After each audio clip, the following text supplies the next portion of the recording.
very little money to run the oversight of those systems, enabling the free attributes of those provisions to be provided to society. So that balance of mechanization applied strategically to different sectors, which you could figure out statistically what would be the most relevant to move forward with as far as what's easiest to provide. In other words, you mechanize food production, you mechanize energy production, you mechanize utility infrastructure or regulation of such, and you go step by step through all the protocols of society. You could think of a gradient of relevance. At the highest end of the gradient is the most arbitrary, which would be the luxury goods in general factory distribution. So I hope you get the logic of that.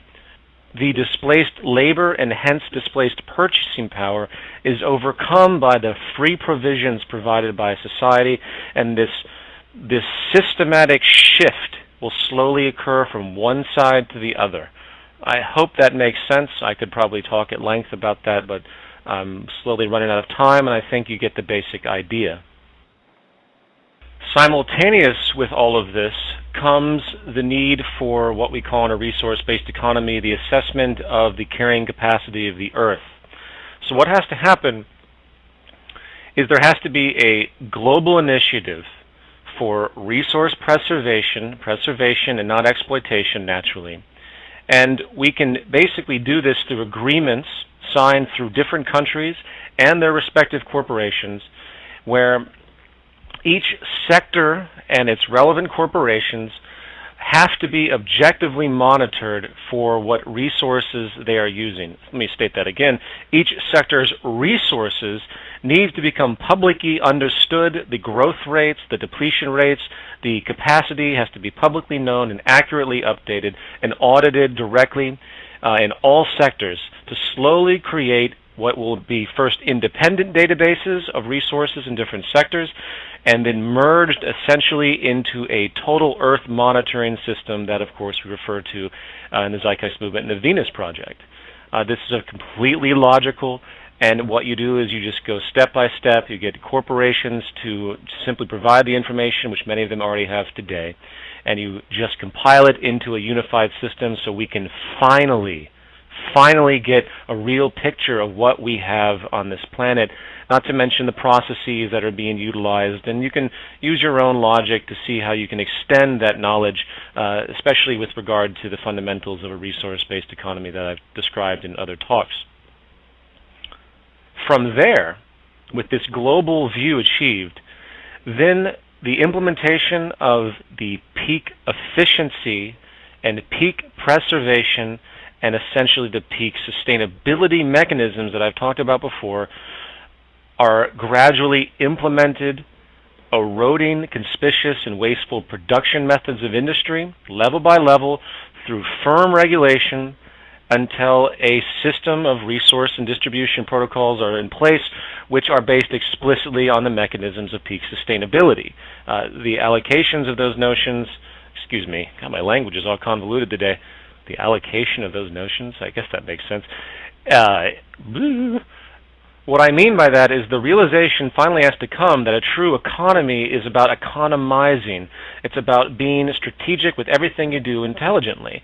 And this is obviously an intellectual given. I think if you talk to most people and you explain this notion to them, they would likely assume that the current system actually does this, when in fact it does the opposite. We live in an anti-economy. So this is sort of the final step of getting this unified system together, which is demanded by human society, coupled with all the other attributes I've aforementioned. And then, once the pattern of continual applied technology to create valueless goods due to the rates of abundance that are achieved, coupled with the global management and peak efficiency mechanisms, the final thing to be eroded is the notion of private corporate ownership of any resource on this planet, and hence the monetary system itself. This is, of course, a very controversial step from the eyes of those of the establishment that are indoctrinated in the establishment orthodoxy. But you begin to see that it doesn't make any sense. If you're going to have a system of peak regulation, there's really no more free will for the corporation anymore. And if you really cared about demand for society, you would listen to what the society wants, and you would technically orient whatever products there are based on the most peak efficient and preservation-oriented, sustainable mechanisms aforementioned, and that would be that. There's no more subjectivity with the industrialized system within the industry, the planetary industry that produces goods, which again is an entirely logical culmination. Again, as I've stated before, the only objection anyone can have to this very simple logical approach to earthly management is the near superstitious notion that human nature won't allow it. And I think we've all begun to realize, and modern science has become to realize, despite all the debate, that humans are culminated by their environments. Their brains change based on their environments. There is a human nature, which is essentially this program that sits in our brains. There are things that should never happen to a human being, and there are things that very much need to happen to a human being through society. It's not a blank slate. It's very much there. There are, quote, instinctual, tropistic elements of human behavior, but the environment is what culminates our values and the way we view things 99.99% of the time. That extra 1/100% really barely manifests itself if the environment is supporting the positive attributes of human behavior. So anyway, I'm going to stop that tangent because that's not what this is about. So we erode private ownership, and eventually you have a centralized system. And money is removed because mechanization has reached a point where the major industries and productions can be run by very, very few people that do not require payment, and everyone else is able to enjoy the fruits of this society that actually takes care of them. And rather having society impose on them what they should be doing, their interest in survival will manifest on their own, and their interest in society will actually be greatly emphasized, and there'll be, in fact, an enthusiasm to want to help society because it helps yourself. And this is why the current system creates so much depression and laziness, is because it's a forced attribute. It doesn't have to be that way. I'm not going to go into some big treatise on the change of human values because it's a huge topic naturally, and there are many other attributes in this type of transitional scenario that could assist with such a thing, and a learning and educational process that can be employed to help people understand the necessity of these new values and how relevant they are. But anyway, I'm going to keep moving forward here. As many of you probably wondered why I haven't mentioned Jacques Fresco's city systems. City systems would be a given as the infrastructure changes and the focus on peak efficiency, peak sustainability, and peak preservation occur. These city systems could manifest themselves during the transition in certain economic structures that are willing to take the initiative to do so. Obviously, certain countries would be ahead of others in this transition for various geopolitical or wealth reasons based on their economy. So, but that is a natural progression. I've talked about that before, and so has Jacques. The city systems also serve as the technological hub in a holographic manner for the resource management and government organization, as we will know it in the future. The city systems will be interconnected with redundancy, but that's for a more in-depth conversation of the economy itself. With regard to the legal system, once again, remember that a great percentage of all crime will drop substantially once the basic provisions of life are achieved. You're looking at a 95%, conservatively, a 95% drop in all known criminal activity that we see today in the modern world.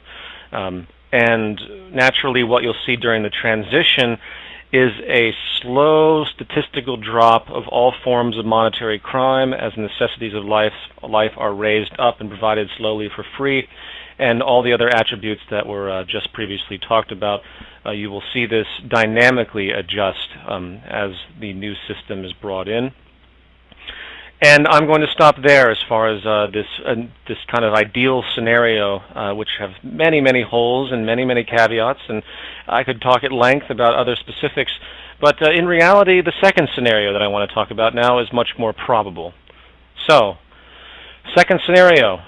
If you heard the prior lecture on the breakdown of societal collapse, the points made in that lecture, I believe there are basically four of them. You have constant economic growth creating perpetual debt and inflation. You have a cancerous profit system that doesn't care about ecology or human well-being, that produces for the sake of profit and not human well-being whatsoever.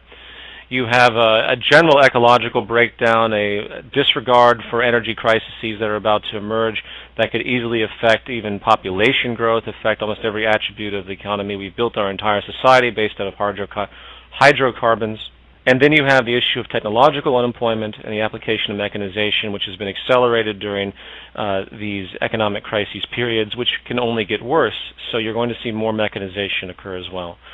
I don't have to go into the fall of society based on these attributes. I think that should be fairly clear to most of you. The question is, at what point will the public and the institutions that comprise society wake up and realize what the problem is? And that's essentially it as far as the transition in a real sense, which is why when you ask Jacques about it, he will explain that you have a lot of trouble ahead.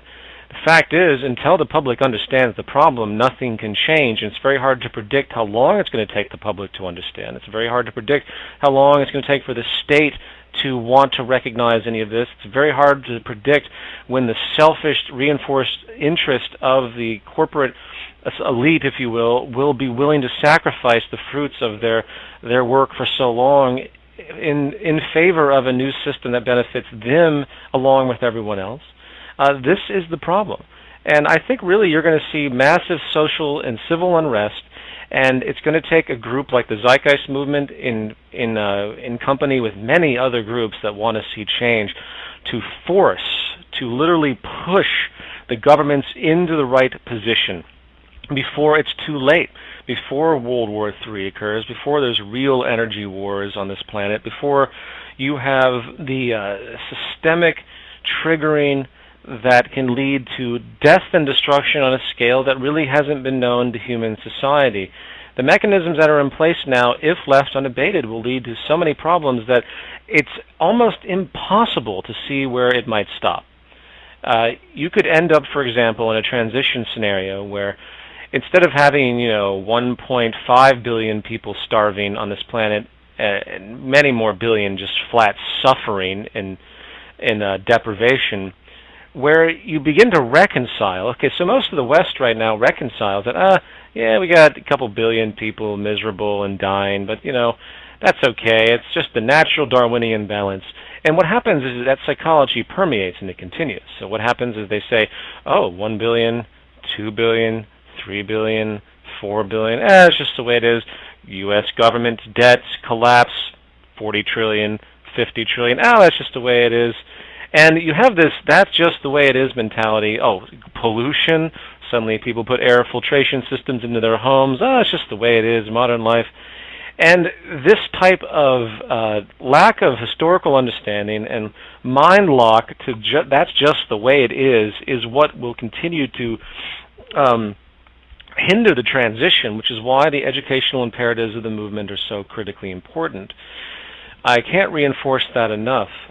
To put it simply, the second scenario is the most logical scenario, which is the most unpredictable, which is that nothing's going to happen until severe biosocial pressures emerge. And then maybe the logical scenario, the first scenario I discussed, could actually be instituted somewhere along the path. But you're going to have a lot of people fighting along the way. You're going to have the self-appointed guardians of the status quo coming out of the woodwork for anything they can do. You're going to have the religious identifications of the system become highly problematic.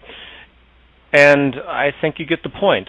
Now, I just realized that in my description of this transitional lecture, I was going to talk about different survival mechanisms and other things that I think can help us, if you will, help those that are aware of it, that want to help also each other in a sort of temporal means. And what I'm going to do is the next lecture I do, which I don't have it in front of me and it's going to be postponed until further notice, I will begin with that subject as well and anything else that I haven't been able to include in this lecture. But I do need to go, and I really appreciate everybody listening, and I will talk to everybody very soon, and you'll get an email about the next lecture. Hopefully it won't be more than a couple of weeks.